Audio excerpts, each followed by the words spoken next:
Okay,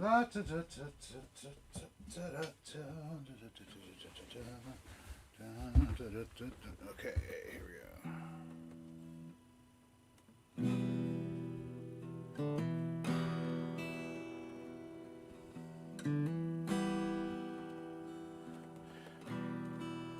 Okay, I see two people on.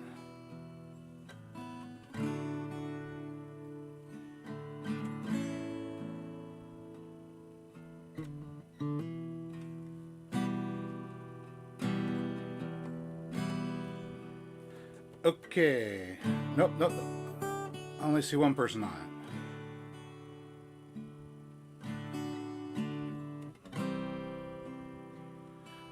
Yep, ads.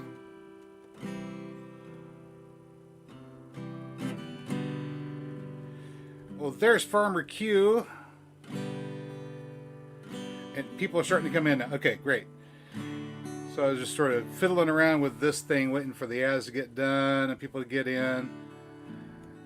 Really quick, can everybody hear me okay? I want to run through a couple of different... put this thing behind me. A couple of different sound scenarios. Because right now I've got a new microphone hooked up. Here are my favorite ad. Oh, thanks, Mary.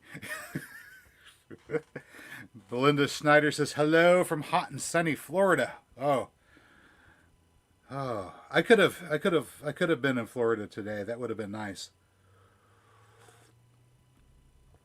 It was chilly this morning. It was whenever I woke up and looked at the thermometer outside, it was around 40 degrees. Very, very chilly. I had to turn on the furnace this morning. It was so chilly. It's supposed to be springtime, dagnabbit.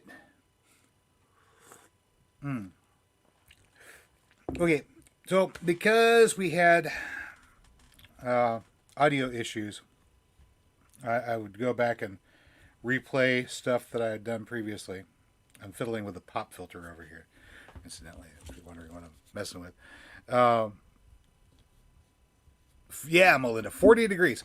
We had issues with the audio that the microphone on the laptop picks up. It doesn't work very good.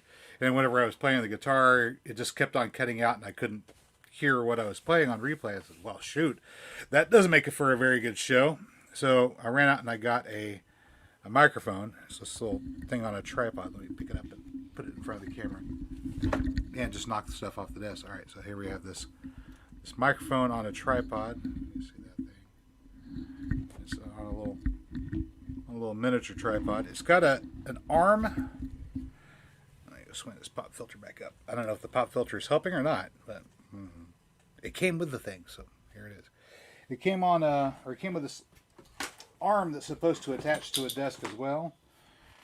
Right here, but the desk that I'm using, it doesn't clamp onto it very well. I can hold onto the edge and then it slides off at the last minute. And figured if I use that, it's going to wind up getting broken. So I'm not using it. But we do have this new microphone over here, and I just wanted to check and make sure that the audio is okay, that people can hear me, that it's not blowing out your speakers for one thing, or that it's not cutting out at inopportune moments. So among other things, I'm going to pick up the guitar and fiddle around with it a little bit. Hello, Lisa. Mary says he really needs a new laptop, but he's so frugal.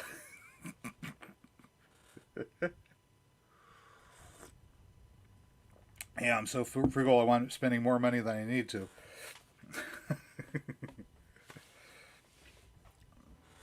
Well, microphone was about $40.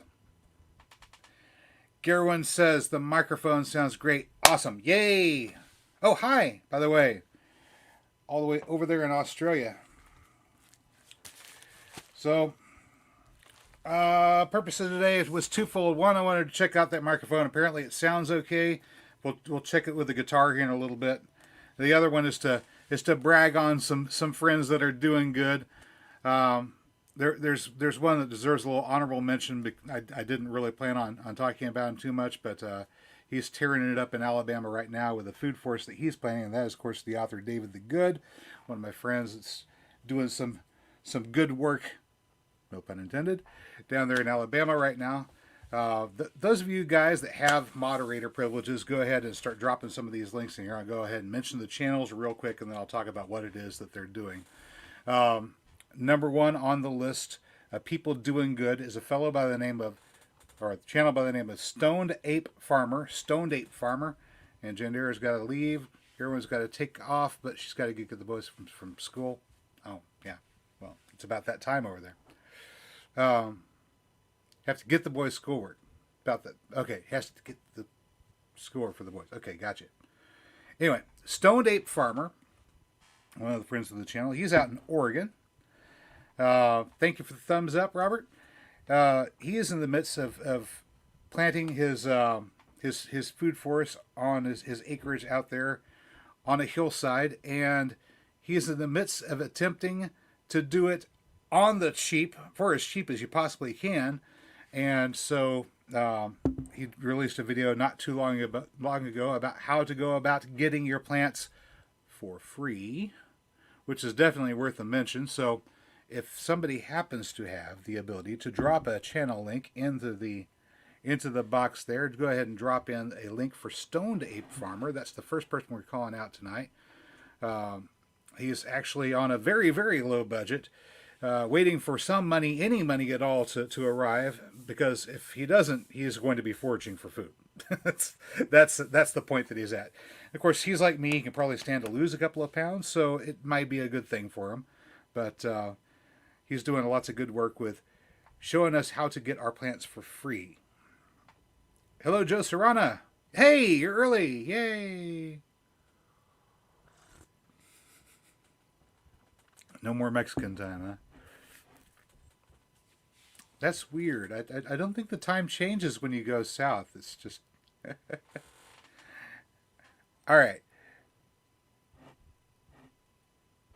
Just give him one more. I'm not seeing links, so let me do a quick look through here and find... Let me see if I can find his link. And I'll drop it, because I can do that. All right.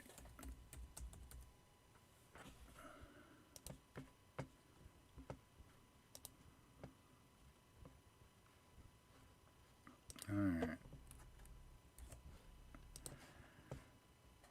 Okay, there's Mary's. Well, Mary is working with a phone, I think, so. We have the Stoned Ape Farmer.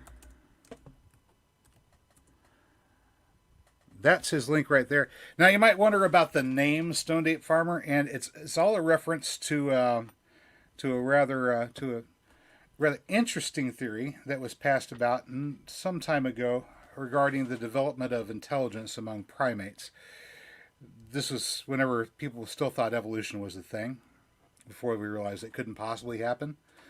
The idea was that at some point in time, somebody would be wandering across a meadow, seeing that mushroom, and since you're eating everything in your path anyway, you pick it up and start munching on the mushroom, and the mushroom, being a psilocybe cubensis, causes the primate that just ate it to have an awakening experience, so this led to cognitive intelligence and so on and so forth. Obviously, that's not what happened, but thinking along those lines does raise some interesting questions about the relationship between mushrooms and people going back throughout our very long history together. We've discovered, from among other things, that certain mushrooms do have some mutagenic properties, and certain mushrooms also, maybe not necessarily the same ones, but possibly, because they do have a tendency to DNA swap every now and then. Certain mushrooms also store and encode DNA, particularly the DNA of plants and animals, other plants and animals that they find that are useful to them. For example, yes, cow tipping, Mary. The King Stropharia mushroom that I'm growing right now in the garden is one of the ones that likes to index DNA. And if it is possible that mushrooms can index DNA, and if it's possible that mushrooms can initiate germline mutations on plants and animals that they interact with, potentially, then that it could possibly explain how we've managed to bounce back through or from some extinction level events that have occurred in Earth's history so quickly. Of course, it's perfectly okay to say God did it, because that's a valid hypothesis. And any rational scientist really just wants to find out how God did it. And that is now an interesting theory that we can look at, is how mushrooms affect DNA and might possibly kickstart life after some sort of a terrible catastrophe. I think it's kind of cool. So anyway, that's where the name Stoned Ape Farmer comes from. The next person I want to call out, also doing good work. And I was, wow, hang on a second. I don't want to do the next shout out just yet. We're only 10 minutes into the show here. Let me check and see who we've got in here. We've got Joe Serrano. We've got Homestead Aquarius, of course. Garrowin popped in, but popped out again because she's got to get her kids their schoolwork. There's Melinda Schneider. Mary Hudson, also known as Mary is Tulsa Fox. She's on twice. Farmer Q with Lioncrest Outdoors. And who else is here? Oh, Robert says he can't put up any linkages. We've got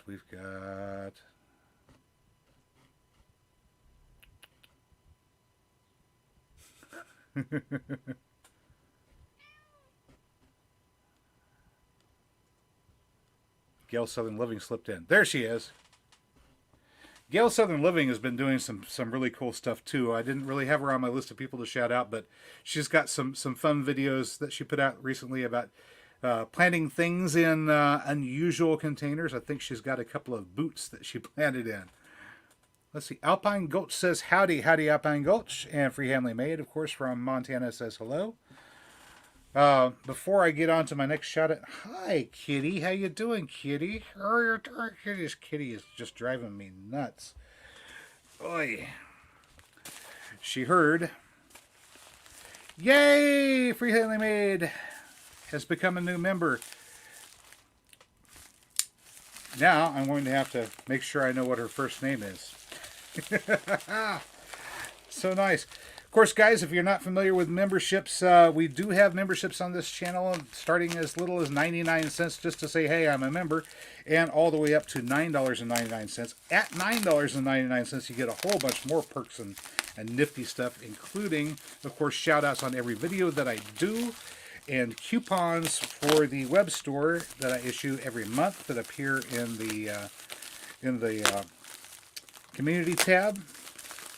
The first one that every new member gets whenever they sign up for the Royal Oak Level membership, I'm opening a package here, is a $5 off coupon. That's no expiration date, $5 off any purchase at the web store. And of course, you can stack that with other coupons and other coupons and other coupons. And I mean, if you save your coupons, eventually you just get free stuff for being a member. All right, so Mary ordered this up. I have no idea what's in it. We have these mystery packages that Mary sends me. Of course, we know Mary. Mary is Tulsa Fox, or Mary Hudson, who is in the channel twice. Okay, Jan and Sarah planted in boots, and you planted in an old desk. I'm going to go have to watch that. Okay, so we've got, looks like some of her stickers for Bravado Spice Company. Okay. There's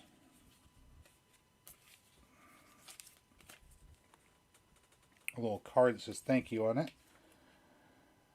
From the looks of things, these are going to be some kind of a hot sauce, I think. Oh, look at this. Oi, there is a, looks like a recipe card. Butternut squash soup. Well, that's not the way I make it, but it's still pretty cool. Coconut curry. And a candied bacon BLT. You guys want me to read this out loud, don't you? Do I have channel 6? I don't yet, Gail. I could get some. The drop shipper that makes these can also do stickers, I think. So you can see the Green Country Agroforestry Growing the Future shirt. I mean, I do these through a drop shipper, and I think they can make stickers. Would you like stickers? I can make stickers. Free Handley Maid is playing with the emojis. Mary's playing with the emojis. Gail's playing with the emojis. Oh, we also now have the ability to get one more emoji. So I'd like you guys who are members to think about what kind of emoji you would like to see. Put that into comments, and we'll see if I can find a way to make it. All right. Ghost pepper and blueberry BLT sandwich. This is what the recipe says. Ingredients: a quarter cup of brown sugar, 2.5 ounces of Bravado spice ghost pepper and blueberry hot sauce. I think I know what might be in one of these packages. 10 strips of raw bacon. I'm presuming that we're going to cook them at some time. A quarter cup of mayonnaise. I wonder if it could be Miracle Whip. Well. All right, 4 slices of brioche bread. We have to get fancy here. Couldn't it be a Kaiser roll? Cut a couple Kaiser rolls apart. Ladybug. Good choice. Good choice. Ladybug's a very good choice. I think that one's got my vote. Okay. Half cup of shredded lettuce, or arugula, or spinach, or whatever fresh green you guys like. All right. So you've got all those ingredients, and then there's 5 steps. Here we go. Gail's getting channel stickers for Mother's Day. Nice. All right.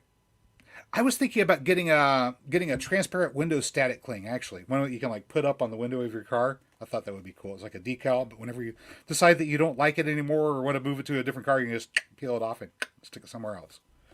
All right, so here we go. Mix 2 ounces of the Bravado spice ghost pepper and blueberry hot sauce into the brown sugar. All right. Lay the bacon strips out on a rack with a tray underneath and brush with the hot sauce mixture on both sides. So we've mixed hot sauce and brown sugar together to make a sticky, sweet marinade. We brush that on the bacon strips. Then we bake them for a half an hour at $375. 375 degrees, or until the bacon starts to crisp. Let the bacon cool for about 5 minutes, or if you're like Mary, gobble it right down on the spot. Which means that this recipe needs to be adjusted to 20 strips of bacon if you're cooking for Mary, because she will eat the bacon as soon as it comes out of the oven. All right. Number 4, mix the remaining hot sauce and sugar mix. Wait a minute. Okay. Not the hot sauce and sugar mix. Use all the hot sauce and sugar mix. Remember, it says 2 ounces of the hot sauce and brown sugar, but the total recipe is 2.5 ounces. So you're going to mix ½ ounce, the remaining spice, into the mayonnaise and brush each slice of bread with it on one side. Then add the bacon, lettuce, and tomato. I'm going to modify this recipe because these guys are obviously not professional cooks. You could go ahead and just use 2 ounces of your hot sauce, and don't mix the hot sauce with your mayonnaise on the bread. You've already got that flavor as a marinade on your bacon. You don't need it on the bread too. You want a nice contrast on your bread, so just use the mayo on the bread without the hot sauce. That way you have a cool and creamy to contrast with the hot and spicy and the sweet. All right, don't do what they said. Skip this step. All right. All right, but once you've added your mayo to your bread, then add the bacon, lettuce, and tomato. Slice and serve. Makes 2 large sandwiches. Okay, that's pretty good. All right, so they had to make a little modification to their recipe, but other than that, it sounds pretty good. Okay. Sometimes videos just go nuts. All right, let's see. Yeah.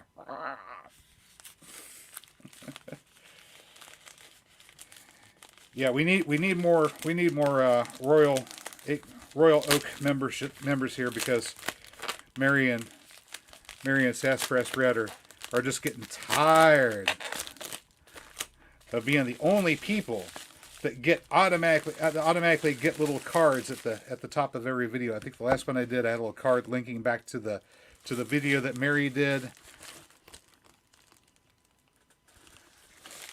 To the video that Mary did where the walking onion got sucked underground by a rat. Today I went out and worked on the rat problem, and I'll show you some of the stuff that I've been playing with here in a minute. Let me see. There is the ghost pepper and blueberry hot sauce. It says 100% vegan and gluten-free. Well, I would hope so. It says it's very hot. Okay. Ingredients: blueberry, white wine vinegar, ghost pepper, lemon, salt, and black pepper. I like that list of ingredients. That sounds good. That's a nice list of ingredients. Just only what it needs and nothing more. All right. Now the question is it the same thing in each package? Or did I probably don't even need the knife here. Or did I just get lucky and happen to open up the ghost pepper package right off the bat? Hey, I'll tell you what. Before I open up the rest of these and find out what's in them, let's talk about the second person I'm doing a shout out for. As a matter of fact, he's actually in the audience right now. Okay, so Freehandly Maid is going off to take care of her fur babies, but she'll be back. Fur babies!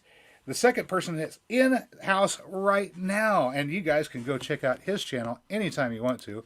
But really quick, let me grab his link for those of you that don't know who this fellow is.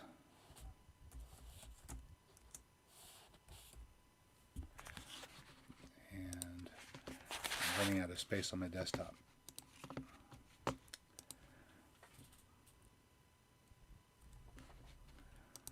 All right. Does that stuff sound good? I'm gonna try a taste of this here in a little bit to find out what it tastes like. But let me put this to the side for the moment. All right. So this link is coming up. I need a bigger desk.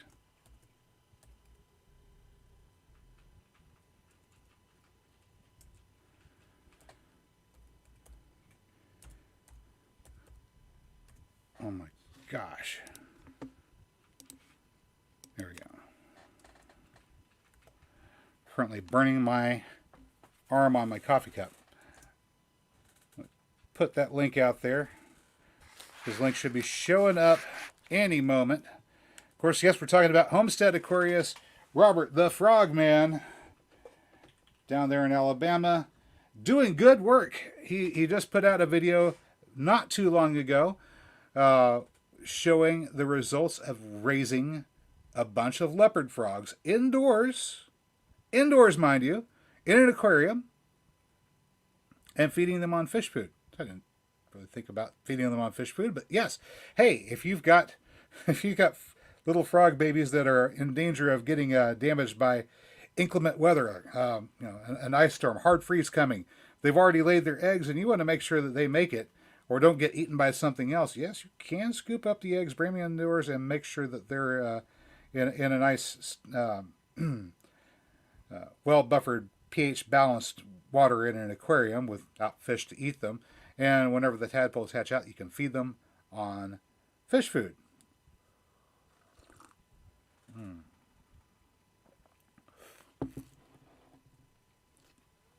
And that is what Robert just did. Of course, I left a message on his channel congratulating him and talking about my particular interest in colorful and interesting frogs. Mary says that the plain green tree frogs that we have nearby are pretty enough, but I waxed what was it? Nostalgic.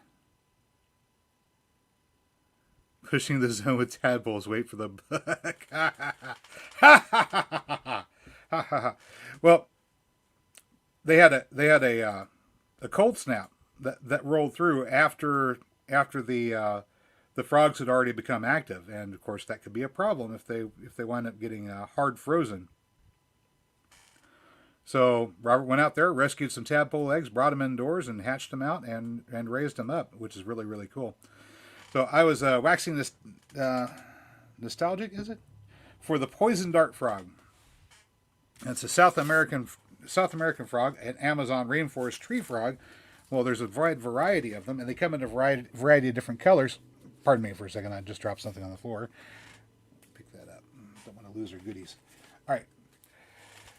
I happen to think that they look really, really cool with the neon colors. You've got pinks and canary yellows and deep blues and all different shades. And here's an interesting little factoid: not all of the dart frogs are poisonous. Some of them are, and some of them aren't. But the ones that aren't still have the bright colors.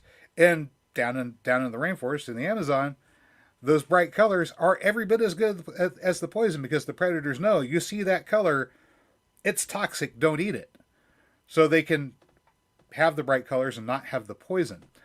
which might make them really interesting indoor pets. But around here, even though they might be able to survive outside, those bright colors would just be an invitation to predators that don't have the association in their minds that you see neon pink or yellow or red or blue, maybe red, possibly. But if you see those colors, don't eat them. Now you might find one that has that same coloration as a blister beetle, perhaps, and that might be enough to keep it from being eaten by an animal. Because it only takes about 5 blister beetles to be fatal to a horse. So imagine, yeah.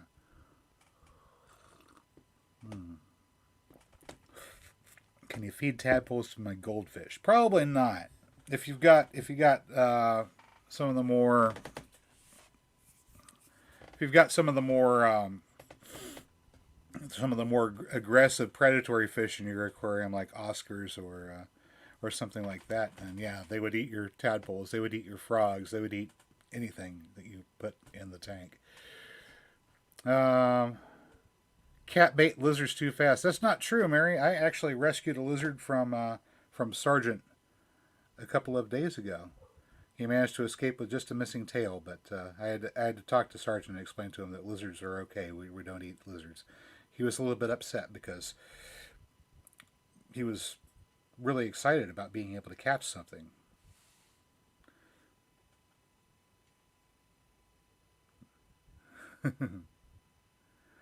Dark frogs are amazing, Robert says.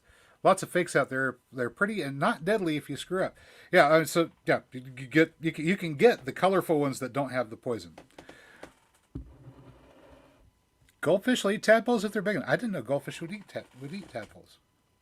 Well, you learn something new every day, but of course that's why we have experts. And Robert, I would consider to be an expert on the raising of frogs. Of course, that's a frog's eye that you can see on his little icon there, the channel icon. Hey, there's Carl's off the grid. Got off work early. Hello, everyone. Hello, Carl. Let's see. What is Katie here saying? Filing cabinet. Oh, making a planter / cold frame out of a filing cabinet is pretty cool. Being a little bit innovative out there. All right, so the frogs that Robert wound up raising were leopard frogs. Leopard frogs are a North American native, and they're kind of interesting. They're not bright like a dart frog, but they have a very, very cool pattern on their skin. The pattern of spots and coloration is very, very, very cool. They're not just a plain, ordinary, bland frog, even though they do have more subdued colors than the poison dart frogs or the non-poisonous South American frogs.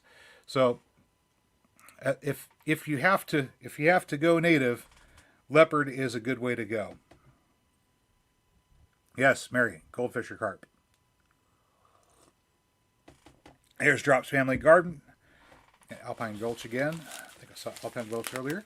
All right, so let's find out what's in this package. So for the people that have just joined, we're trying out a brand new microphone over here. It's just outside of frame. I can adjust the pop filter a little bit so you can see it there. It's just outside of frame. Trying to keep from losing audio whenever I'm doing things like strumming a guitar or stuff like that. And I'll strum the guitar a little bit here. A little bit later. All right, so we have another package. There were 3 of them in that box. They are not the same. Okay, so the first one that came out was this, the ghost pepper and blueberry hot sauce. This one is different. This one is pineapple and habanero. Pineapple and habanero. Hey, whenever I worked as a chef, I invented a pineapple habanero sauce, and then found out years later that now everybody's putting pineapple and habanero together. It's like, really? That's cool.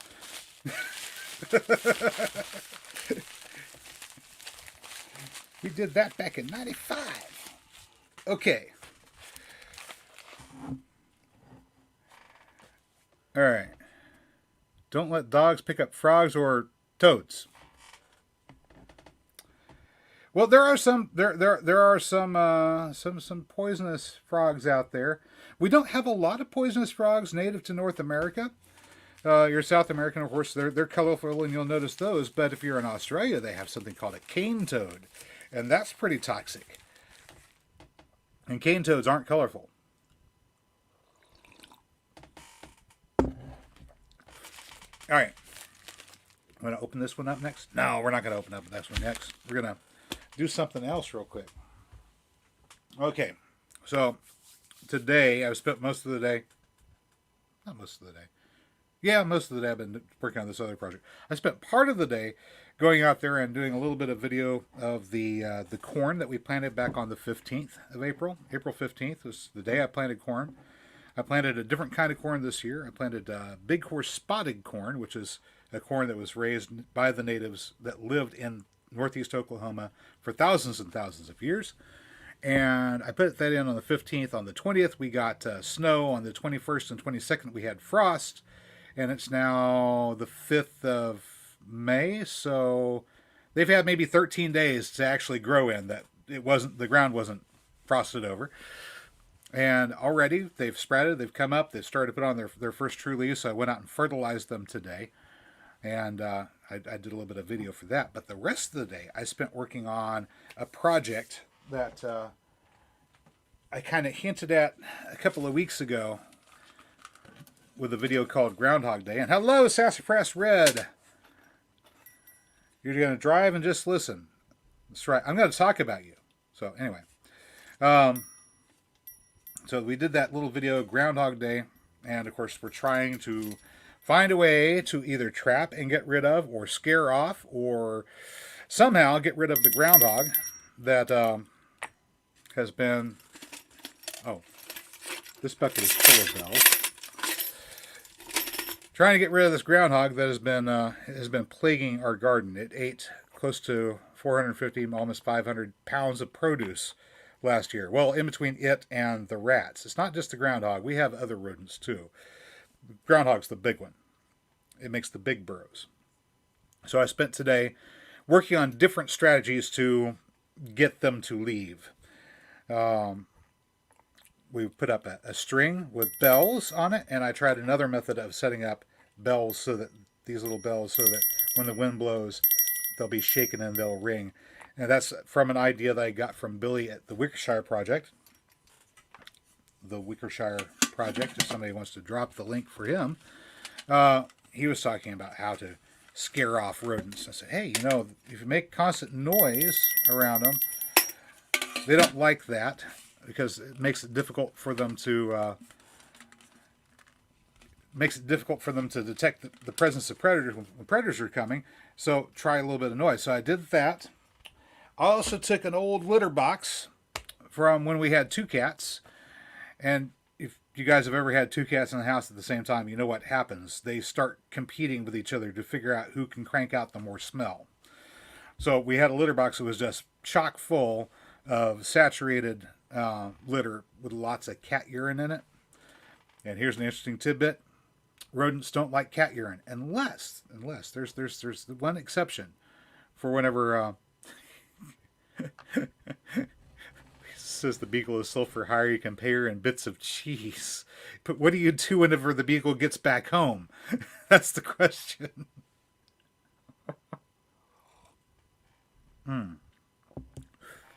Oh yeah, there's one reason why you might have a rodent that's not scared off by cat urine, and that's if the rodent is infected with toxoplasmosis. Toxoplasmosis is caused by a protozoan parasite, which, among other things, only reproduces inside the bodies of cats. And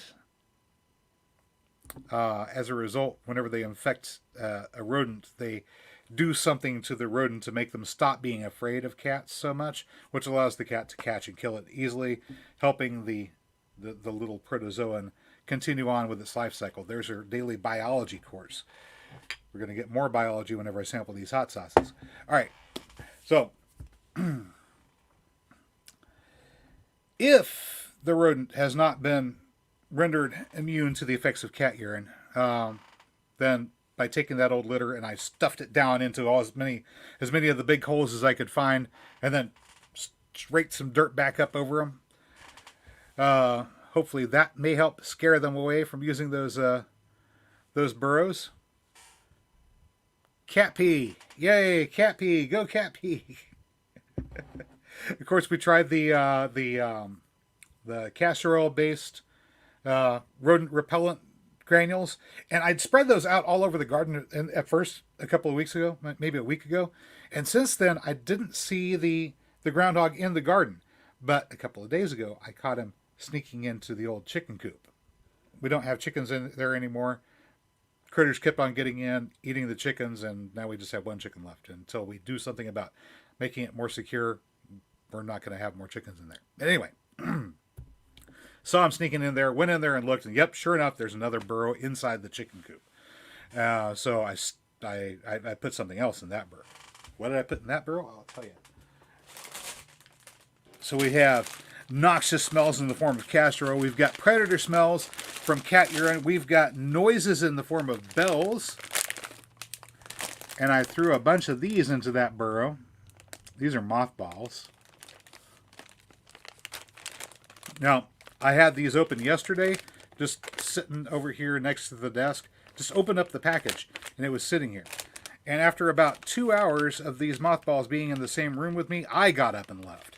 So, if that will make me run away, imagine what it'd be like in your burrow if you're a little burrowing critter. So, I spent the afternoon running around, and every time I saw the spot where the ground was puffed up, I ripped up a hole in it, found the burrow, crammed a couple of mothballs in there, covered them back up, and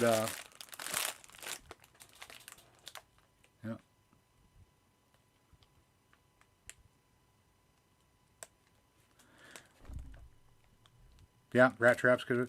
Anyway, so hopefully that will scare them off. What else? Is there something else to try doing? Oh yeah, there's one other thing. Let me see. Don't worry, I'm not going anywhere. So Carl's saying mothballs are great for keeping rodents at bay. I'm telling you what.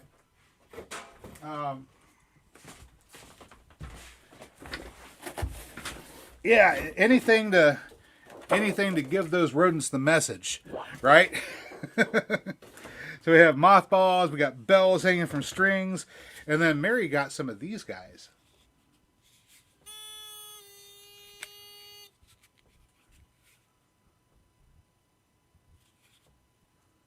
Let me see if that works. See, oh man, I'm smelling the mothballs now. Let me get this switch turned back to off. She got about, I want to say 16 or 17 of these.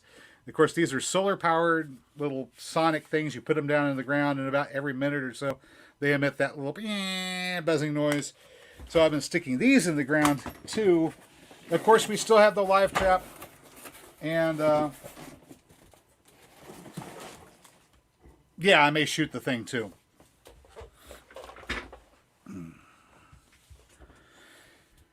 All right.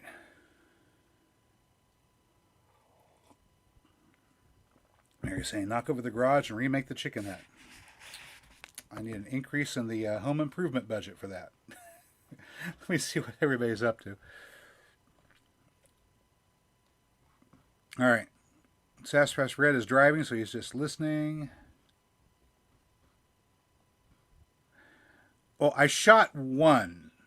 Let's be technical. I shot one.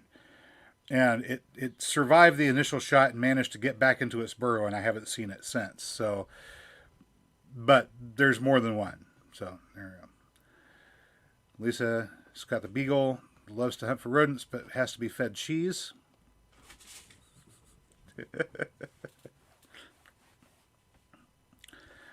I might take you up on that. All right. Football, Mary's dog likes to rodent hunt too, but she's not here all the time. Robert's saying toxoplasmosis makes mice crave the mineral of cats, so it can be eaten alive. Well, of course, I don't know about mineral, but makes them something about the pheromones. So it goes, ooh, cat, come eat me. Serious psychotic behavior and risky behavior in humans. Interesting. Incidentally, if your kitty has never had the opportunity to play with a mouse and your kitty is an indoor kitty, chances are your cat does not have toxoplasmosis. All right. Lowe's is better. Yeah, I mean, the people at Lowe's just seem to care more about your business. They seem to actually want you to be there. The people at Home Depot, not very friendly, not very helpful. You know, you gotta establish a culture of caring for your customers if you're gonna run a business like that. And Home Depot did not do a good job of that. That and the prices are outrageous. Lowe's, you're not cheap either, but at least the people seem to want you there. All right. Lighter fluid works great too. Got a match. Yeah, a lot of those burrows are in structures and under structures, which are flammable. So yeah, I can't pump propane down in there or pour lighter fluid in there and touch it off with a match because bad things may happen.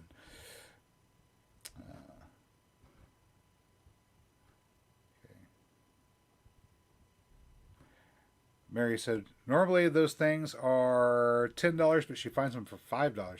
The entire pack for $5 or $5 a piece? I didn't ask you how much you spent on those.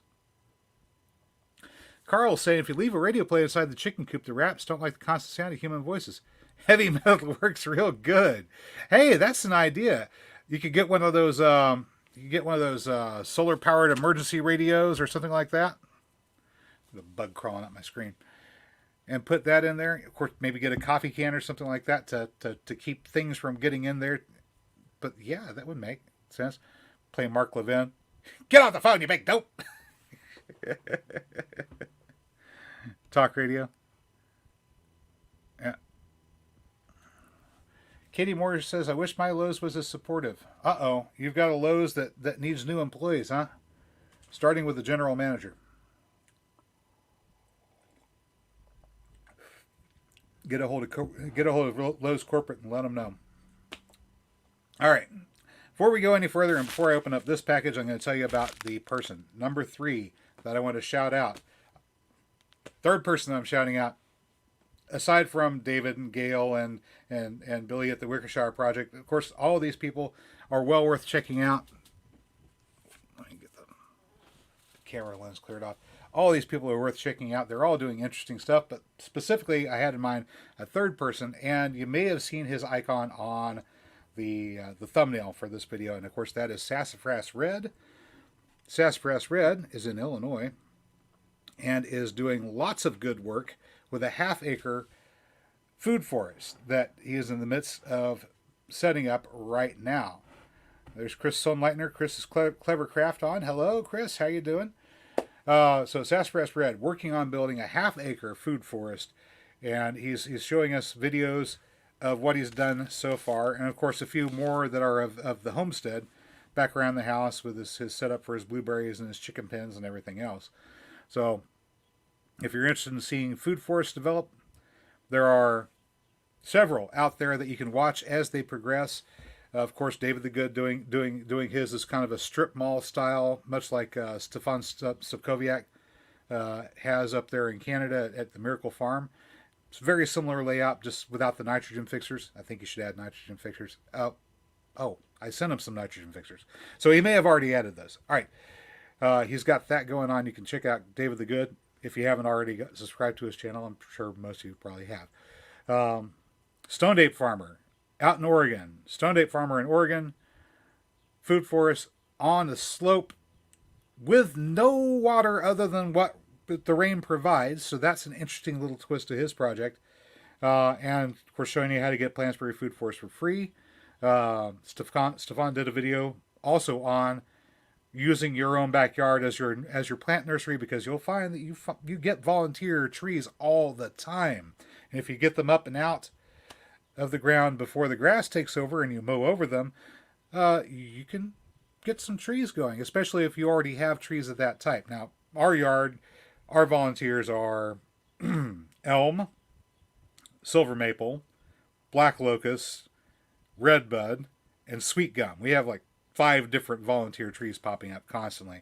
And of those, The only ones I really feel good about pulling up and sending off to anybody are the red buds.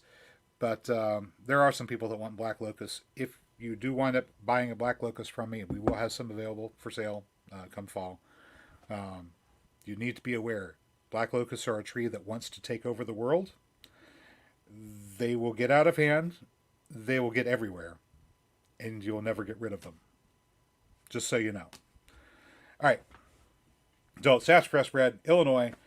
Half-acre food forest. So he's got more acreage than we do.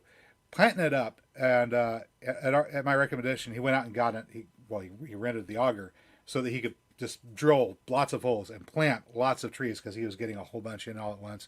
And he's got the video showing the progress so far. And I'm sure we're going to see more of that as time goes on. So really quick, for those of you who are not already sassafras red,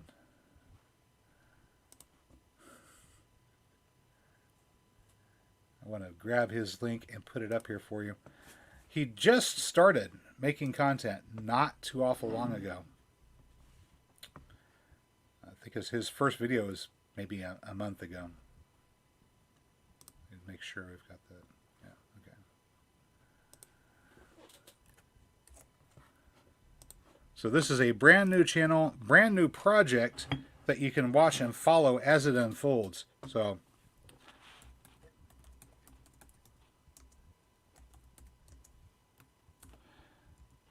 let me put that out here. Sassafras Red is also one of the Green Greg's alumnus. We like to hang out over there every Wednesday. We'll probably be hanging out there in the chat a little bit later on tonight. Mulberry tree, yay, good find. Oh, incidentally, Gail, yes, your mulberry tree, most likely, keep your eyes open for little babies of that mulberry tree. Now that you know how to identify the leaves, compare them to little seedlings, you may see seedling mulberries popping up in your yard.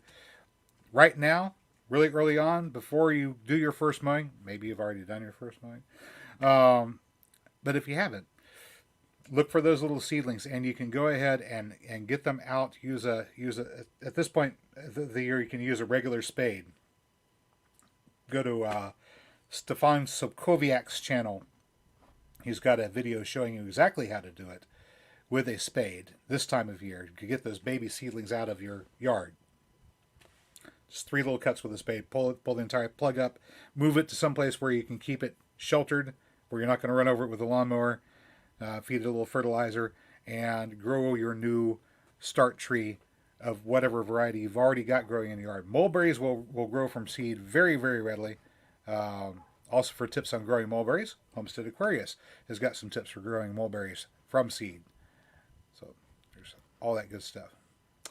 Sassafras Red is still buying trees and shrubs. Hey, I am too. I'm gearing up to start selling them, but I'm still buying them too. The most recent 2 that we've purchased were the black pussy willow. It's a pussy willow instead of having pink cactus, it's got purplish black ones. And we've got a Tuna sinensis, a Chinese mahogany, coming. Now that's a pretty cool looking tree. In the spring, whenever it puts on its leaves, they come out pink, and then they turn green. So it starts with pink leaves. Instead of pink flowers in the spring, it has pink leaves in the spring. And the leaves have the flavor of beef and onions if you eat them. So, fun stuff. Still waiting for that tree to arrive. Hopefully, it makes it okay. I get a little bit worried these days whenever I get things from Oregon because, people are doing crazy things in Oregon. All right. Chris, I've been so busy. I haven't been able to hang out with you or Greg much. Sigh. Well, it's spring. We're all busy right now. Of course, Greg has got his worm farm up and running again. He is now ready to start shipping worms to people that need worms. Of course, I have a yard that is full of the worms that I got from Greg. I raised them up in boxes, kept them until springtime last year, and then started sending them out into the garden with everything that I planted, and now they are everywhere. And since part of what I was doing whenever I was raising those worms, I was taking a little bit of cracked corn and putting it into a pot and boiling it to make a mush, and introducing mycorrhizal inoculant to the mush. and brewing it in a bucket. And then I would take off the liquid that I got from that had all the spores and everything, and use that in various places to spot treat. But the mush itself that was left, I fed that to the worms. So those worms were in the process of being fed and getting healthy and making more worms, were getting completely saturated and covered with mycorrhizal inoculant. So whenever they went out into the garden, everywhere they go, they're spreading mycorrhizal fungi. All right. Alpine Gulch is saying, does anyone know why my chives don't have much flavor? Check. Yes, I do know. Your chives don't have much flavor because you don't have enough sulfur. So to remedy the situation, I will turn around and look behind me for sulfur. And it's on the porch.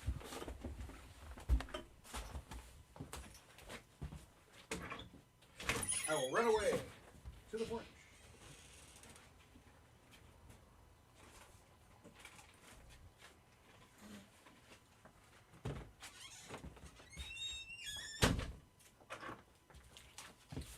Get over to your ranch supply store or your garden center or what have you and get a hold of some of this right here. Just plain old dusting sulfur.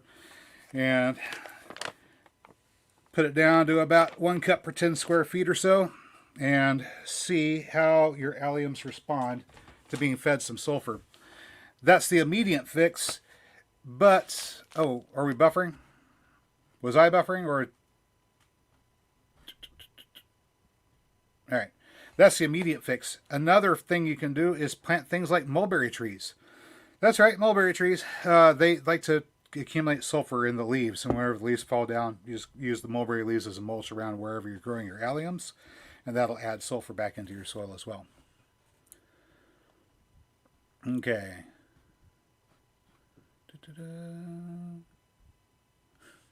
Chris caught a look at this stuff for the worm farm the other day when I stopped in for a bit. He's got so much hiding everywhere. Yeah, he does. All right. So I guess it's just Carl. You know, it is up there in Wisconsin. Okay. It's working again. There is Mark, the Arkansas woodcutter. Hello, Mark.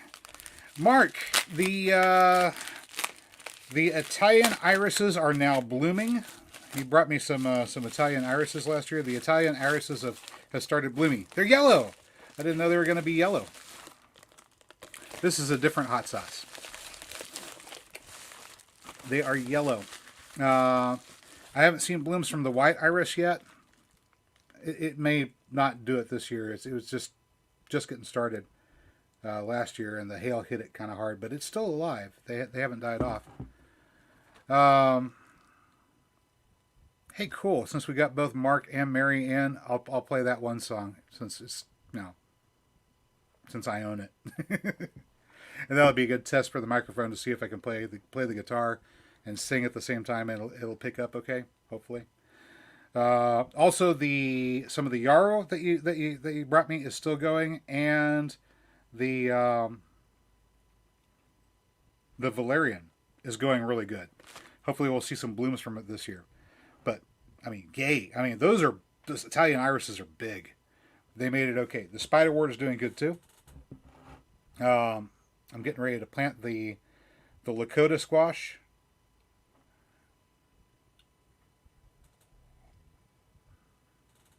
Getting ready to plant the Lakota squash. Mark's got funeral stuff. I'm going to have to check your channel and see what you put up about the funeral. Apparently, there's a funeral going on. Getting ready to plant. Let's see. Getting ready to plant Lakota squash, and there was something else. Oh yeah, the daylilies that you brought over. They're still alive. They haven't bloomed yet. Maybe we'll get lucky and we'll see some blooms out of them this year. Maybe. All right. So this is the other jalapeno and green apple. All right. So that's it. Mary sent me some. She didn't send it to me. It's for her. This is Mary's hot sauce.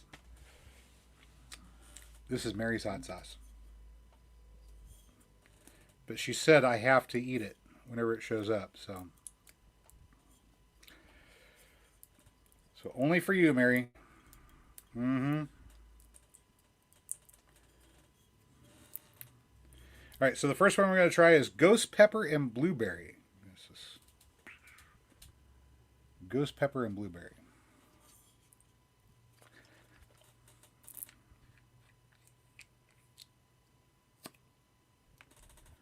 All right, so here we go.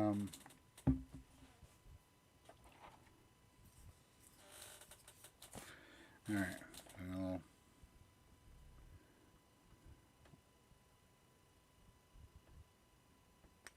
all right. Yeah. So a little dab there at the bottom of the bowl.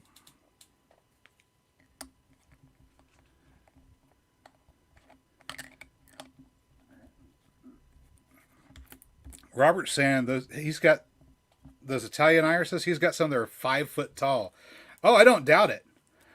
They're bigger this year than they were last year. All right, so here we go.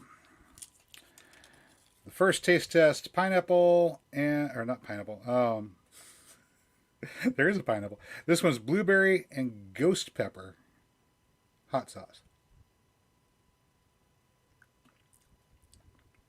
Well, you can taste the blueberry.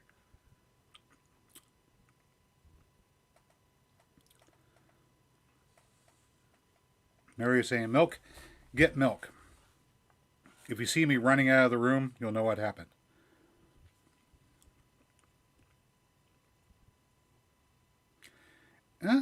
It's got a little bit of a burn to it.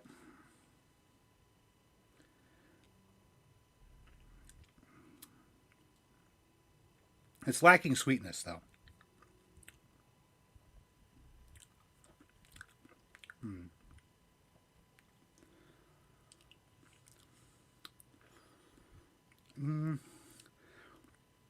The pepper might have a little bit of a green flavor.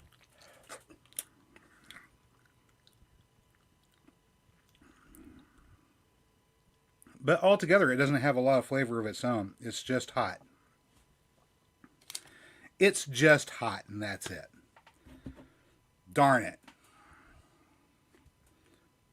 Milk, get milk, get milk.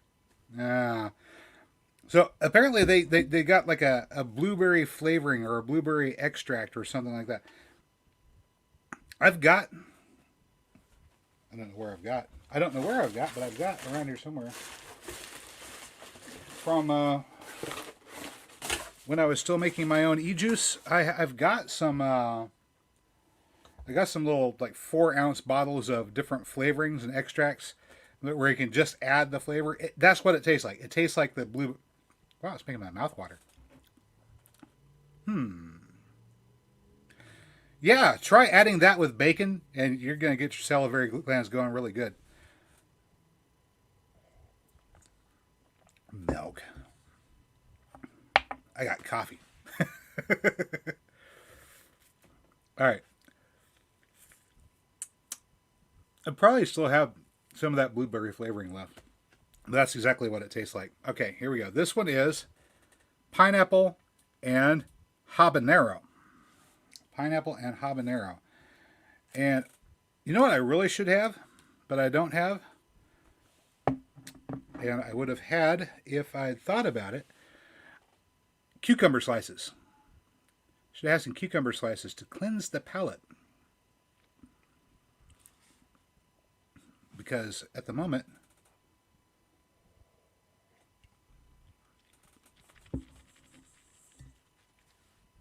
I still have the taste of that ghost pepper blueberry on my tongue. Okay. Maybe the pineapple habanero. Hot pancakes. Ooh. A margarita. It's not a bad idea. Not a bad idea. I do have some tequila. I do have some margarita mix. I don't know if somebody wanted to come on screen or come up here and entertain the troops for a minute while I go make a drink. We could do that. Jason ruins everything. What? Mary thought I was gonna have a meltdown eating hot sauce. Free Handly Made is back. Hello, Free Handly Made. Boom. All right, there is the link to this stream. By the way, if somebody wants to come up and entertain the troops while I go make a drink, either get some milk or mix a margarita. We're going to try out the pineapple habanero sauce. Pineapple habanero sauce next. Now, this is probably nothing like the stuff that I make, because the stuff that I make is about one whole pineapple after you cut off the rind and puree it in the food processor, 2 habaneros, and then you just drizzle in a little bit of olive oil until it makes a nice thick sauce. This is obviously somewhat runny, and it's probably not as sweet as it should be either. All right.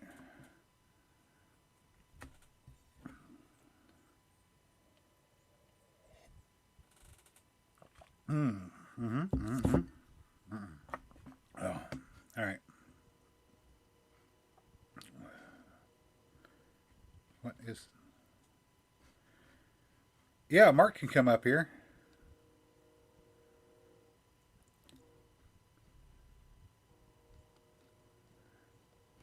I had Mary come up, but I don't think she can get on with her phone.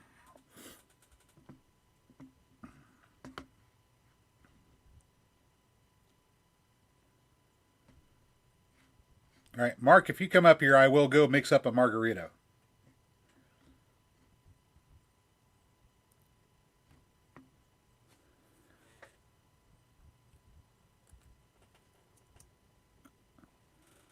Or Robert.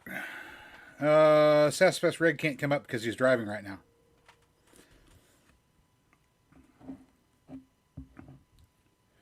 All right, so if Mark comes on, it'll be a margarita. If I have to go run grab something, it'll just be milk.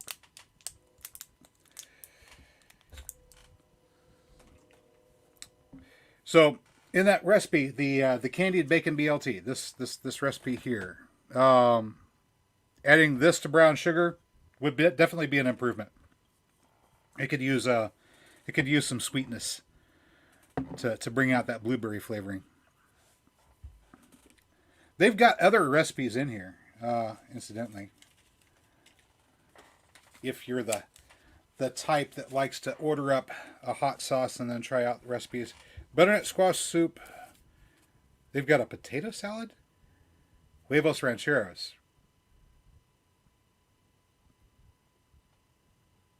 I have my own way of making huevos rancheros. We're not going to read that one. Potato salad, no. No. All right, we'll see how they make a coconut curry. All right, let's see here. Oh, wow, lots of ingredients. So these sauces came with recipe cards that would go in your index. Oh, there's Mark. Hey. Hey, how's it going? Pretty good. You made me hungry. We were talking about margaritas and Alpine Gulch put on their hot pancakes. And then you made me want some French toast. French toast? Yeah. What was it that I said that made you want French toast? Well, Alpine Gulch said something about hot pancakes. And so is that raisin bread? It is cinnamon swirl raisin bread, yes. Ooh. That makes some good French toast. Yeah. I'm spoiling myself a little bit. Yeah. My current diet will not allow me to have French toast, unfortunately. What kind of diet are you on? It's supposed to be, and I'm going to break it whenever I make a margarita, but it's supposed to be no refined sugars, no processed grains. Okay. Other than that, just about everything goes. I'm going to turn that iPad down a little bit. I'm watching you over there. I'm supposed to be eating predominantly a stew that is made out of sweet potatoes, beetroot, celery, onion, tomato, stuff like that. Yeah. Which is really filling. You take a couple of bites and you're full. Okay. Only problem is it doesn't have a whole lot of calories in it. Uh-huh. So you have to make up the difference somewhere. So I've been pouring on lots of hazelnuts and stuff like that to make up the difference. Hey, I'm going to read this recipe when I get back from making a margarita. We're just going to go ahead and put you. I'm just going to make some French toast, Jason, while I'm listening to you, or while whatever. I don't know that it'll be more interesting than what you have going on already. I don't know either. We'll find out. Let me see. That's me. How do I make you the main? You don't have to. I could just be over here on the side while you're gone. This will work. Or hey, I could drop down. Yeah, I don't have to be on. All right. So people are going to watch you scramble eggs and make French toast for a minute while I go grab a margarita, and I'll be right back. All right, sounds good. I'll be here when you get back. I'll try not to do anything silly while you're gone.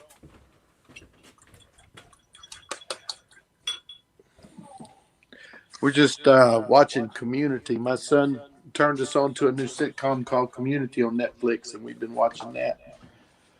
It's pretty good. I think I'm going to put a little bit of this in those eggs just to make them a little creamier. I don't know if it sticks to the toast better or what, but it's just what we've always done. And I was in cooking videos are hard.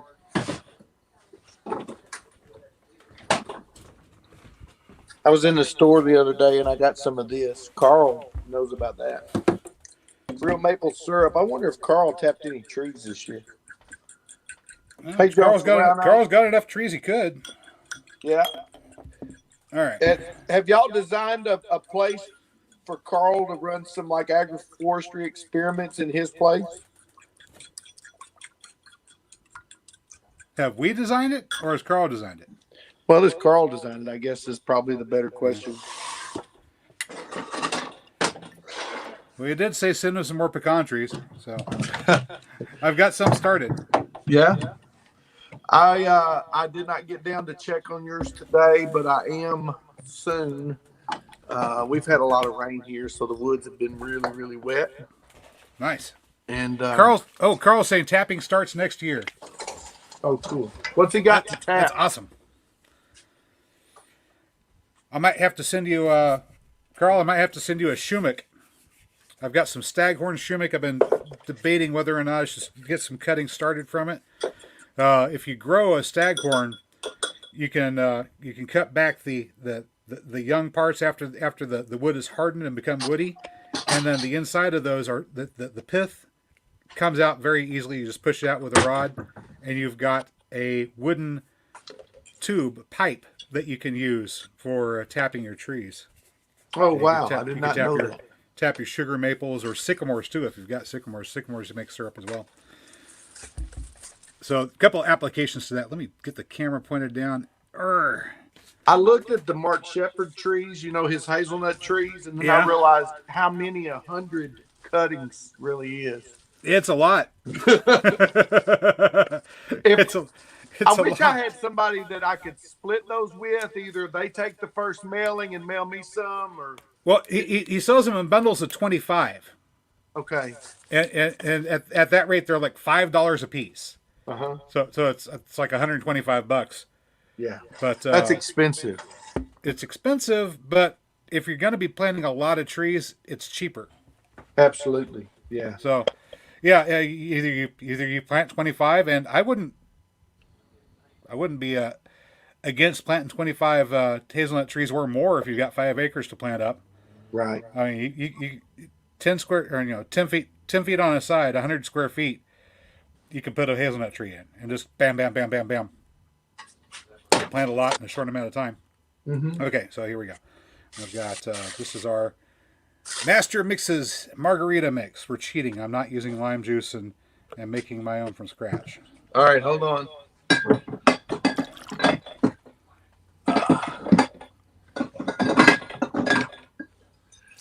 I'm going to pull out America's oldest distillery. Nice. Yeah. That's a nice looking bottle. What's in that? This is Buffalo Trace. It is this distillery predates the country by 2 years. Right. It's the oldest distillery in the country, and it's the finest sipping whiskey I've ever had. Is that a bourbon or is that a different variety of whiskey? Give me just a second. I'll look. I think it's just a bourbon. How sad. Why? Take a good whiskey and ruin it by putting it on charred wood. That kind of helps with the off flavoring. Well, yeah. If you've got fusel oils in your distilled product, the Hmm. uh, the charcoal would help to prevent it from poisoning you, Okay. which might be the reason why they started doing it that way.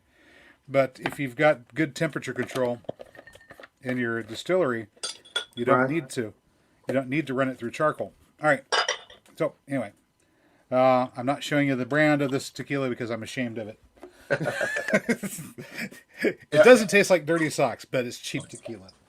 All right. So Of I've course. got I'm getting a glass. margarita mix. I've got tequila. I've got ice, and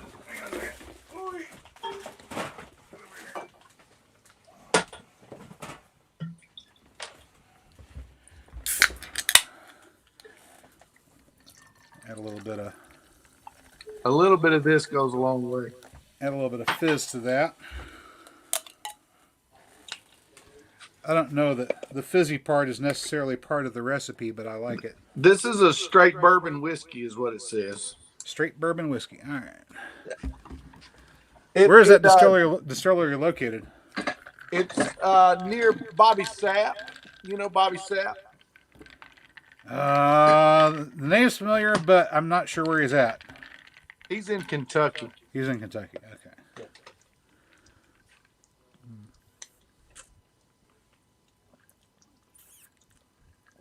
Mm. It tastes like a margarita. It tastes like whiskey, good whiskey. It's buttery and smooth. It is so delicious. Buttery, you say? Oh, cool. All right. I might have to check him out one of these days. I normally don't like straight whiskey. It's like the farthest thing from something that I think is palatable. I usually have to put it in a Coke or something like that. But this whiskey is just delicious. It's sippable. I was reading comments. Sasspass Red said, 125 too much for trees? Ha ha ha ha. Oh, he spent a lot on trees. I know he did. What did he do? He's got a half-acre food forest he's putting together, and Uh-huh. he just dropped, I want to say at least 75 new trees on it over the past couple of weeks. And he's got more ordered. He's got more coming. Oh, wow. So he can probably tell us how much he's spending on trees just this year alone. I'm spreading it out. I'm buying, a few now, a few now, a few later, a few now, a few later, a few later, a few later. He bought a bunch all at once. All right. I would like to be able to do that. I'm not in a position to. The land isn't ready for accepting trees on a large scale like that. I'd have to do a lot of pre-clearing and getting everything ready. Getting it all ready. All right, so here we go. This is the pineapple habanero sauce. Slowly pour some. Oh, see, it's thin. It's not a thick sauce. I'm disappointed. I wanted a thick sauce. All right, so let's go. It's on the tip of my tongue here.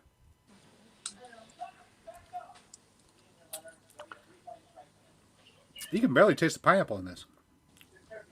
You can taste You can taste the salt and the vinegar. Okay, there's a little bit of a twang in there. You can barely taste the pineapple. This would need sweetening, some sort of sugar added too. Hmm. All right.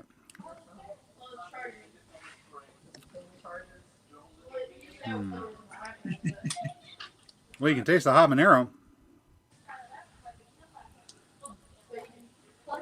It's not as green as the ghost pepper was,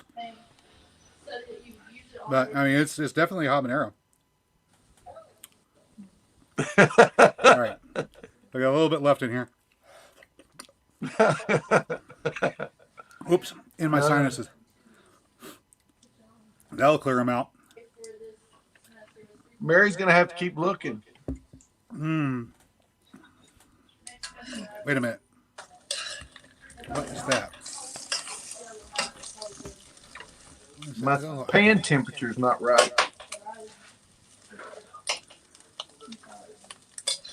Oh. I'm getting a notification up here from StreamYard. It says my connection was unstable for a minute there. Like, okay, it seems to be good.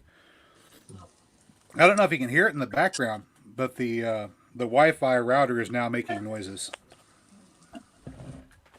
If I had it close to the microphone, it'd probably sound like John. You know that noise that you hear whenever John's on? Oh yeah. Yeah. Um, our wireless router is now making that noise. Oh, that means it's working good, right? It's I don't know. Mary working got hard. drunk a couple nights ago and knocked it on the floor, and it's been buzzing ever since. Oh wow. Well, I think I got enough egg for one more Ready to piece. say 75 first round. Yeah, he's got a lot more coming. A lot more of that, and that's big stuff too. There's lots of understory plants and everything else coming along with it. Is he focusing on overstory plants this year? That and the hedge. Okay. He put up a pretty extensive hedgerow. I need to go and see that because I love that kind of content. Oh yeah. Of course, David the Good's doing one. Stoned Ape Farmer is doing one in Oregon. His is doing his particular food forest that he's working on is without any water other than what comes from the sky. So Oh it's wow. strictly rain irrigation and dryland farming, and he's doing it on a budget, and apparently is having to eat what he grows because he doesn't have any money otherwise. Who is this? Stoned Ape Farmer. Okay. That sounds really very interesting. Good luck, buddy. Yeah, he's nowhere close to getting monetized yet. So Even better. he's not going to be able to count on any YouTube dollars coming in and saving him.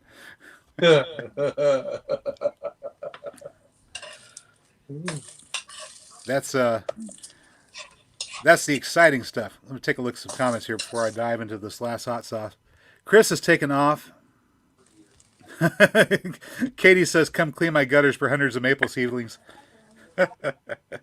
We've got scores of them. If you want silver maples, I've got more than I know what to do with. I'm not saving them. I'm just pulling them up and throwing them away. Pulling them up and throwing them away. Elms too. Pulling up, throwing them away. Sweet gum, pulling it up, throwing it away. Catalpa, pulling it up and throwing it away. I mean, if any of those sound interesting to somebody and you want one, I'll save it. But other than that, I'm throwing them away. Hey, I've got an elderberry that I started last year that's about a 2 or 3 year old bush if you want it. Oh yeah, definitely. Okay. I could use some elderberry. And I've got one in a pot that's kind of in the way. I'll bring it up to you. Awesome. Yeah. So you're still driving around delivering stuff from point A to point B, right? Yeah, I will be when I go back to work. I don't know when I'm going back to work. Right now I've got, some other stuff going on, but I'll be going back to work probably middle of next week, something like that. All right. Yeah. You said something about making funeral plans? Yeah, my father passed away Oh, okay. recently. And we've been working with all that stuff. And I'd rather not talk about it. I got you. I got you. It's kind of nice to be distracted for a bit. All right. So how's that French toast coming along? Oh, you've already got it made. Wow, you've been busy. Yeah. Is that real butter on top? Absolutely. Why would you eat anything else? I'm allowed butter. You don't what? I said I'm allowed to have butter. It's not cheating on my diet to eat butter. Are you going keto? Well, not specifically keto, but I mean, keto is part of it, I guess. Right. I mean, the things that make keto work, yeah, I guess. Just basically no refined sugar and no processed grain. That'll be a huge dietary change for many Americans. If That and no eating 4 hours before going to bed. Oh, so you've got a intermittent fasting window as well? Yep, intermittent fasting, and let's see. I'm also using cinnamon, green tea, and honey, which are all intended to get the body inclined to start burning fat instead of storing it. So hopefully that'll work. The belly fat's already starting to soften up a bit. It was tight. It's now feeling kind of loose. Yeah. So I don't know. I feel like a marshmallow now. But that does look good right there. It looks really good. Okay, what you're eating would be a definite no. I'm not allowed to have that. Yeah, But well, it looks it's it looks comfort good. food for me. I've been forgetting to eat lately. I've lost like 10 pounds.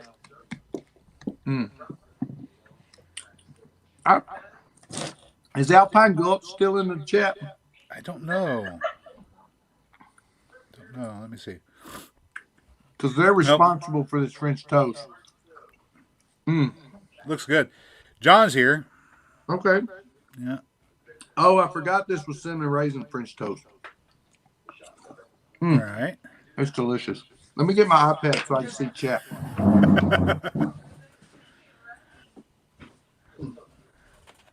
All right, here we go. So our last hot sauce that Mary got is this one. It says, jalapeno green apple, and it says it's a mild sauce. It's not very hot. The pineapple habanero is listed as medium. I don't know. I'm gonna have to do a little side by side. I thought it was actually a little bit hotter than the ghost pepper, but who knows? Didn't recognize Mark with the haircut, huh? Yes, Alpine Gulch is still here.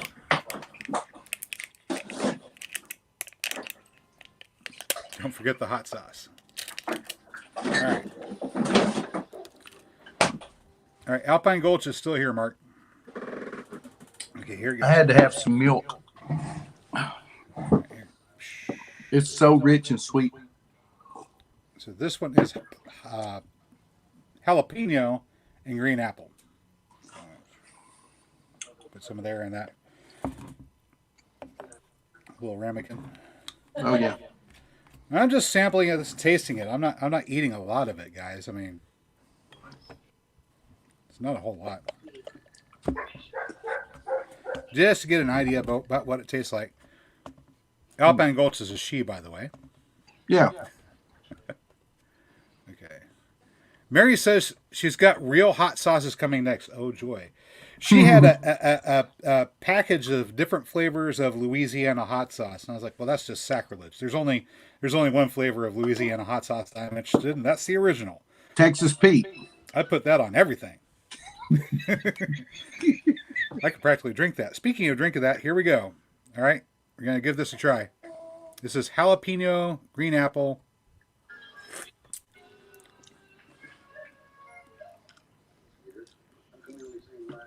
Tastes like jalapeno.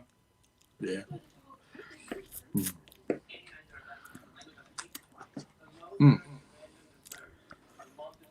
Maybe it's the margarita. That one actually does taste a little bit sweeter. All gone. Okay. Yeah, that one's a mild. I mean, that's give it to the kiddies mild. Let's go back and try the ghost pepper again. I was shocked that one wasn't hotter for you. It says it's hot, and it is. It is kind of hot, but it's not. It's not screaming for mercy hot. I'm glad it wasn't dirty socks, Mary. Yes, and I'm not eating worm jerky, just in case anybody wants to know. All right. So, worm jerky. What is that? Okay, so there's the that's the ghost pepper. There we go. Ghost pepper sauce right there. All right. Was it Kevin Pond Farms?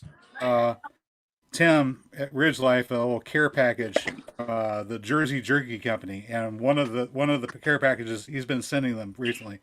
One of them was worm jerky. It was earthworms. Oh, gross! Jerked earthworms, and Tim ate them. Man, Tim will eat anything if you send it to him. No way, I'm not eating. I'm not eating earthworms. Have you ever put one in your mouth? No. They don't taste or they don't feel like you think they're going to. They feel like a little piece of soft Velcro. Ooh. Little tiny hairs on them. I guess it's See, like that's what the mushroom spores stick to whenever they're crawling through the ground. it's like And having a cat tongue eat you back. Way to sell it, Mark. Way to sell it. Mary says they taste like dirt. Alpine Gulch was asking about the green apple one. It's a little bit tart, yeah. I mean, you could taste a little bit of the apple in it, but I mean, it tastes like a mild jalapeno sauce with a little apple note to it. It's not bad. And this, whenever I tasted this earlier, the blueberry ghost pepper, which I'm holding and not eating at the moment, because I've got that much in there. You're down to syrup. Hi, kitty. This one you can really taste the blueberry in, but it's not sweet, and it really should be. Okay, here we go.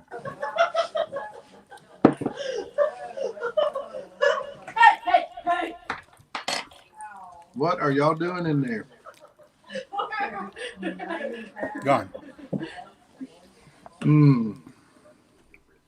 Oh, that's just like a plate full of maple syrup and butter. Ooh, that's good. Yeah, this one, the ghost pepper is definitely hot. Definitely hot.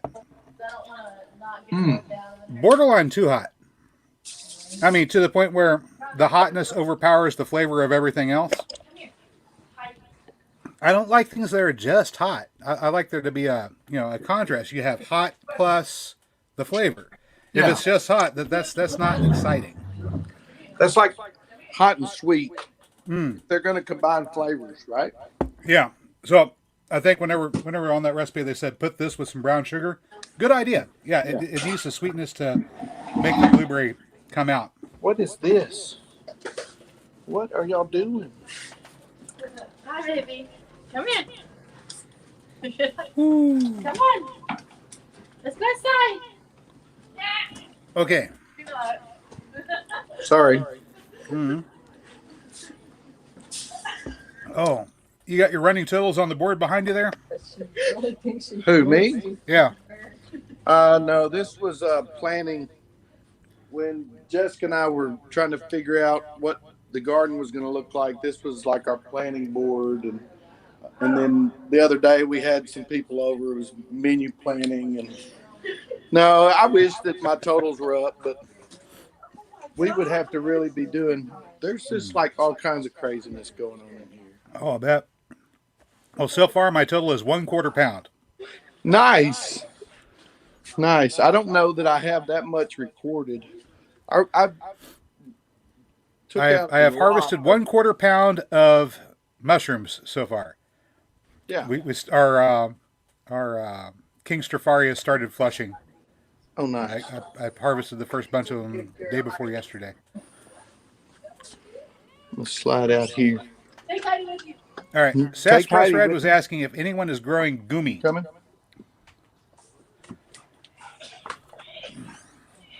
I'll have you know, this ghost pepper, it gets hotter afterwards. Mouth is on fire right now. Goumi is correct. Gumi is Elaeagnus multiflora, or cherry silverberry. There are a couple named cultivars. I've got just the general basic Elaeagnus multiflora. We have 3 plants. Gumi, Elaeagnus multiflora. They flowered this year, but I don't think that we got any fruit because they flowered just before that hard freeze. I don't see any sign of fruit forming on them. But they're only 2 years old.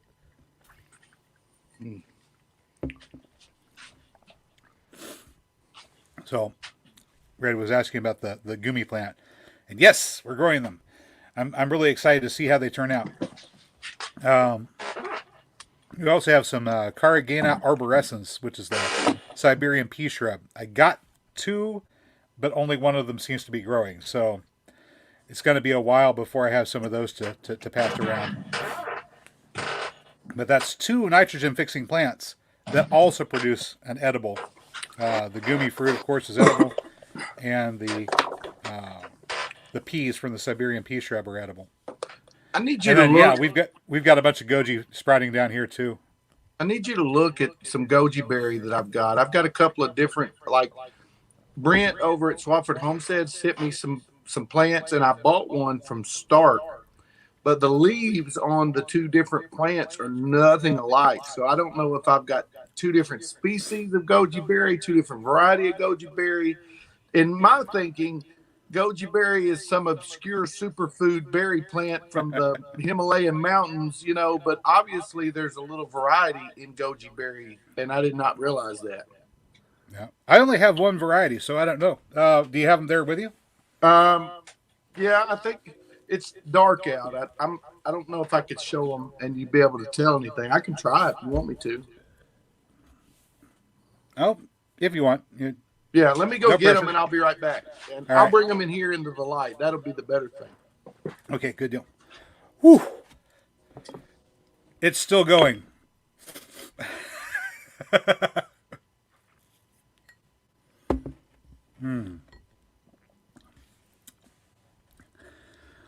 No pain initially, but it does kick in. All right. Oh yes, and happy Cinco de Mayo.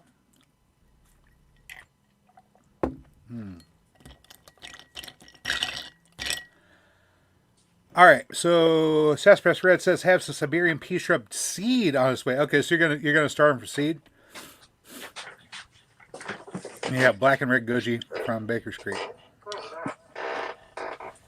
And Mark is smoking. Yeah. Bad me. I'm sorry. Bad you. I'm off the vaporizer now. I know you quit. All right, Yep. so this it took 2 years. That looks like the ones that we have. Okay, this is from Stark. Yep. That might be where we got ours too. And this is what Brent and Cindy or Swafford Homestead sent me. Much broader leaves. So Yeah, the ones the from leaf- Stark have a much more lanceolate leaf structure. It'd be kind of interesting to see how they develop. Are there any little thorns on the one from Swafford? I don't have any thorns on either branches. I have heard that goji do have thorns on them. Yeah, they put on little tiny thorns. They're not big. Okay.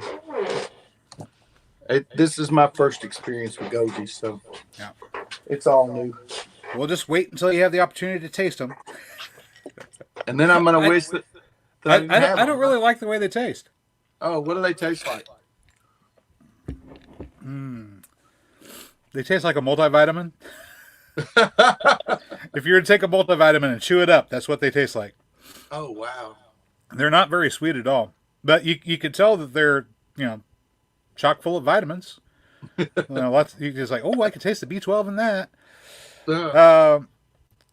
And a lot depends upon how ripe the fruit is whenever you get it too. Right. Whenever they just turn red, you might think that they're ripe, but they're not quite ripe yet. It takes a while before they fully ripen. Uh-huh. But they'll turn red like you think that they're edible, and they're not quite. But you can pull them off, and you can use them an awful lot like little tiny baby tomatoes in cooking. You can substitute them for tomato. Oh, right. Because they are a lycopene producing, related to the Solanaceae family fruit. Red is saying, Sasspress Red is saying, medicine's not supposed to taste good. Yeah. The way you know they're ripe is whenever you brush your hand under the fruit, brush the fruit with your hand and it falls off. It should slip off of the plant. If you have to pick it, it's not ripe yet. Is that true with blueberries? Is that true with blueberries as well? I don't know. Hey, do you mind if I pick your brain a little bit? Okay. On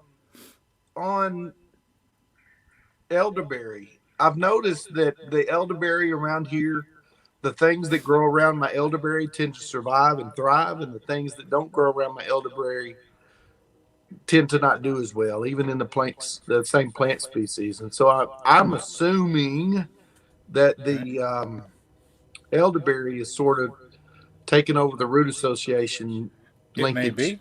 here. If that's the thing that you're observing, then it may be. I don't know that that's the case because, once again, a lot of the research that needs to be done in this particular area hasn't been done yet.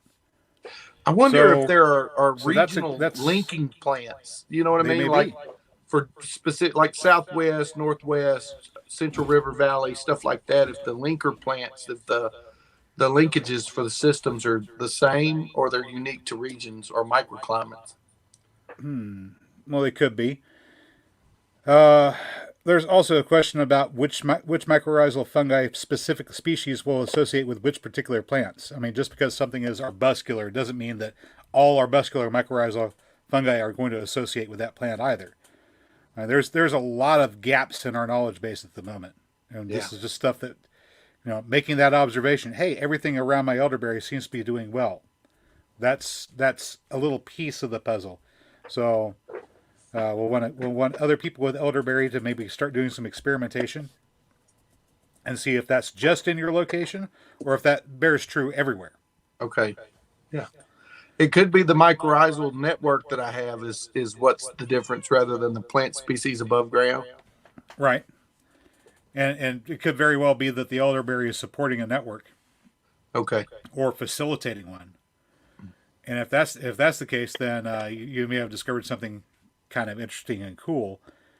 Incorporate elderberry into your woodland gardens and reap the rewards. Huh. It's kind of like putting things like the willow in or the alder trees in, because I know they're capable of bridging the gap between the hard-woody species and the fruiting varieties. The pussy willow will do that. The willow will do that. Yes, willows also. Oh, that's good Both because both willow and alder are bridges between arbuscular networks and ectomycorrhizal networks. oh, that's awesome because I've got a bunch of willow starts. I trim my willow tree back and just put them in the wettest, dankest, dampest places I've got in hopes that they'll sprout and create some water barriers and uptake water and capture carbon and all that good stuff. All the stuff you need willow for. Alder will do much the same. They love water too. Okay. And as far as I know, black alder, European alder can be grown in Arkansas without any problem. There's only 2 places in the country where they don't want you. Don't bite me, cat. There's only 2 places in the country where they don't want you growing it. That's Wisconsin and let's say Rhode Island. It's the other place. Okay. And Rhode Island, they just have it marked as invasive. Wisconsin, they've passed a law saying you cannot bring in a black alder tree. But Carl was telling me they've got native alder growing in Wisconsin already. Okay, so that's probably why they're trying to protect their. Yeah, it might be simply just because they're trying to protect the native species. Of course, Arkansas, Missouri, parts of Oklahoma, after the clear cutting, when they came back and they planted trees, they planted pines in Arkansas. They planted eastern cedar, which is actually a juniper in the Ozarks. And they covered the ground, but they didn't actually rebuild the food web by planting the right species. So there are certain key species missing from making a functioning forest system. You know, I've noticed that this year in my meadow, in the areas that I cleared out last year, I've got a lot of bloomy, meadowy type flowers that have come up. And the old timers used to tell me that this was a beautiful meadow back in the day. And some of these native meadow species are popping up, and there's tons of small blooms. And I started thinking about the bee populations. You know, one of the concerns for gardeners and agriculture industry in general is the bee populations. Right. And if there's not enough of this natural forage for bees, we're always going to struggle with bee populations. I think it has probably more to do with habitat loss than it does anything for the bees. Yeah, definitely. Well, you know about colony collapse disorder, and you've probably heard about problems with the Verona mite. Now, the Verona mite, that's going to be a problem unless you can find ways to help the bees get medicine for themselves to fight the mites and the diseases that the mites carry. That's another reason why you need to have lots of trees, particularly birch, members of the birch family of trees. Also, alders may help in that area too. The sap from those trees is used to make propolis, which of course is part of their hive building. But the fungus that like to grow on birches and elms also, the bees will come and go and get the sugar out of the mycelium for those fungi, which includes reishi, turkey tail, and a few other amadou, maybe even chaga if you're in the Pacific Northwest, and you can still find those.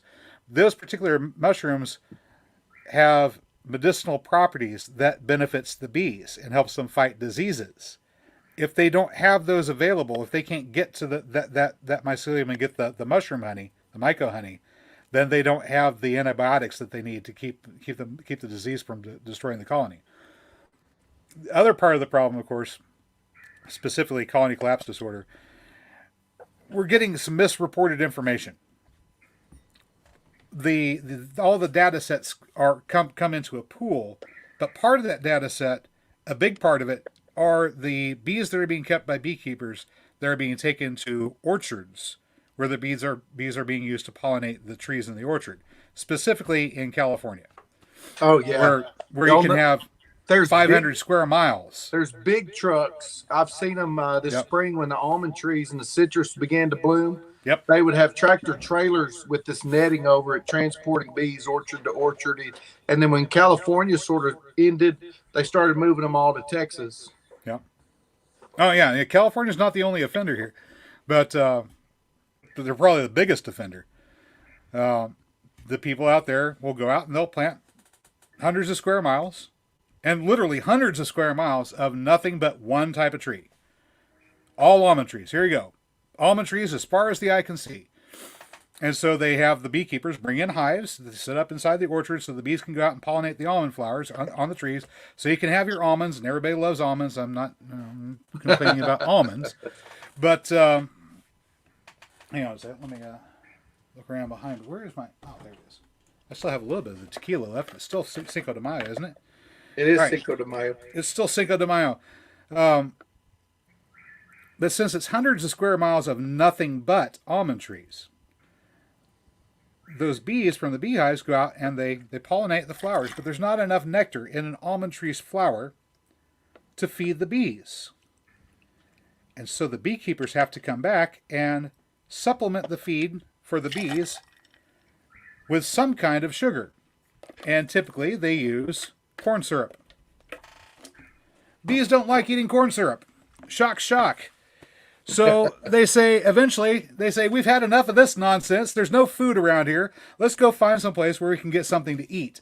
And they take off and they leave the hives, and they call this colony collapse disorder. It's not anything other than bad management practices, starting out in the case of the people running the orchards, because they could just plant fewer trees and plant more flowers, and they would have their own native pollinators.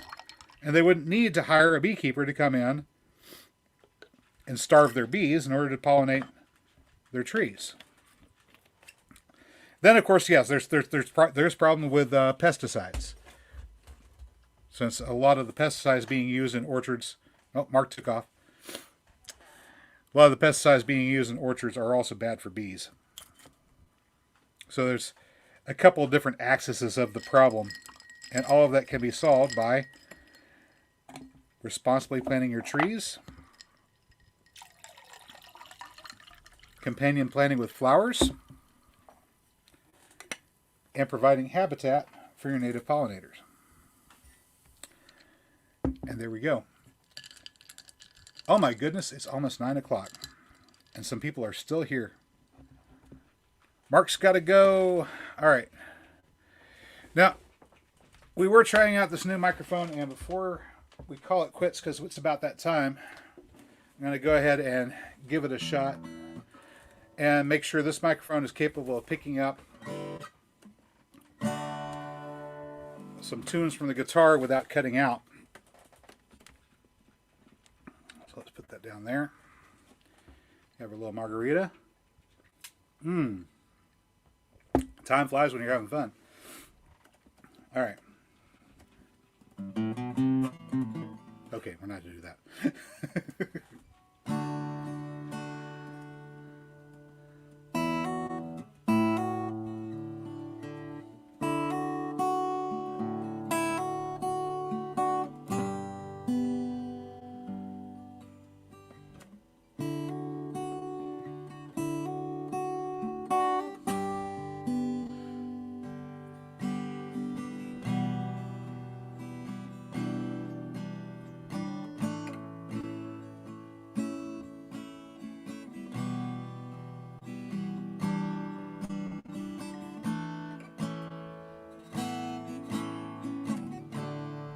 Okay, so the question is, did the microphone pick up what I was playing? Because whenever I listened to playback previously with the old mic, it would cut out constantly.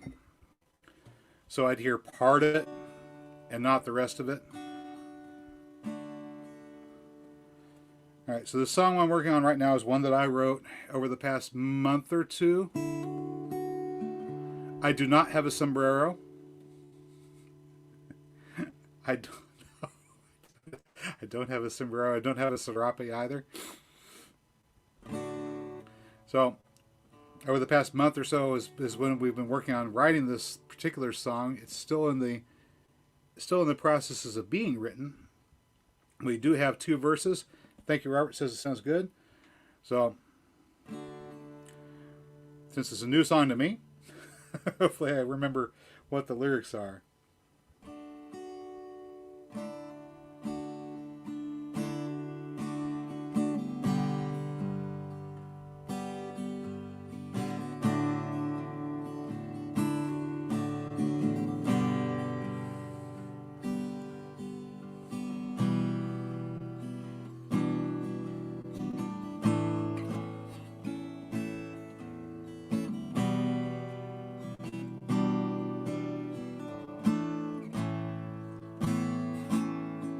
Yesterday's game ended the same way too.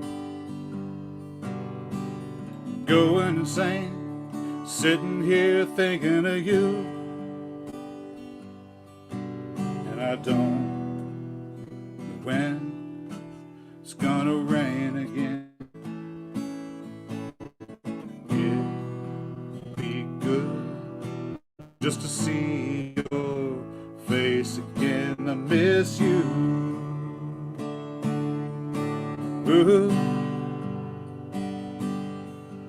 missing you. Ooh.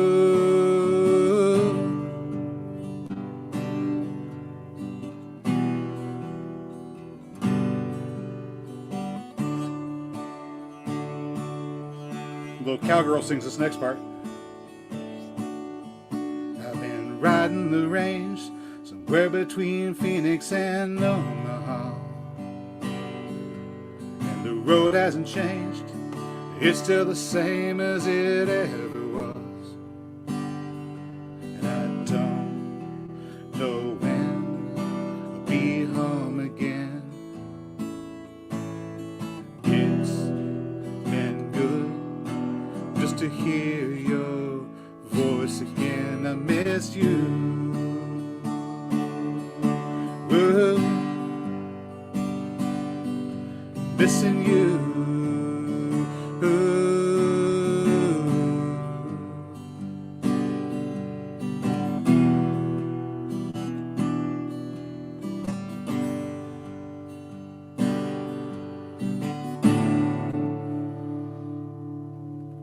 All right, so that particular song is, of course, all about a couple that has one person on the road all the time, which I know Mark can relate to, and yeah, kind of in the same situation, only Mark's the guy out on the road in his case, and Mary's out on the road in my case. So that's a song for all of you people that have loved ones that have to make a living taking things from point A to point B. Hopefully we'll get some more lyrics for it one of these days. But now I can listen to this on the Holiday House. Now I can listen to this on the playback and see if that actually captured the playing instead of cutting out like the old one did. So hopefully it'll sound good. All right. So guys, I am going to finish off the rest of this margarita and watch some videos and probably go to bed here before too awful long because it's getting late and I've got work to do tomorrow. I would like to thank everybody for coming in and joining us tonight. It's been good having you on. And, of course, thanks again to our new member, Free Handling Maid. I'm going to go check and see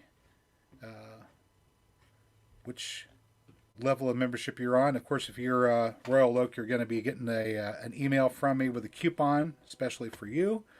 The first coupon, of course, is $5 off at the store. Hey, wait a minute. Joe Serrano sending me 100 pesos. Aw, hey. Don't know if I can make it with $5, but you know what? I can probably. This is very, very cheap. Very, very cheap tequila. It's probably mezcal. It's probably not even tequila. Because you know, Joe, tequila only comes from a certain region of Mexico. Anything else that's fermented agave that's been distilled is actually mezcal. Anyway, this is very cheap fermented and distilled agave juice. $5 is about half one of these. So, yay. Thank you very much. But beer and a Valentina salsa. I know Mary's probably got some Valentina around somewhere because she's a she's a salsa nutcase. Does it matter what kind of cerveza I get? All right. Thank you very much. And guys, thank you for coming in tonight. I will catch you next time. Be good.